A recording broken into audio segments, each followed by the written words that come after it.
যদি তোর স্বামী তোর রাজি খুশি হয়ে যায়, আবার রাসূল বলে তা কালাতি জান্নাত, সেই মেয়েটা হবে জান্নাতের প্রবেশকারী। সুবহানাল্লাহ।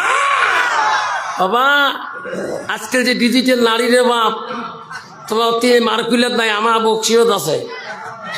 ওয়াজ করি বাড়ি গেছিল না, যে ঘরে বড় পাটা সভা করছে, বড় পাটা ভবানী বাজানো।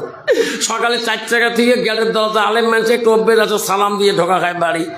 সালাম দিয়ে ঢুকলো আমার বাড়িয়ালি বুঝুন তো, হোম মিনিস্টার। আমার বাড়িয়ালি হোম মিনিস্টার আমাকে বলে, আনসারির আব্বা এখন দুধ চা বানিয়ে দেবো না লাল চা বানিয়ে দেবো? আমি কই আনসারি আব্বা কোষ করে হুজুর কে বলবাস না। হ্যাঁ, স্কুল গেলে সবাই হুজুর কয়, 50%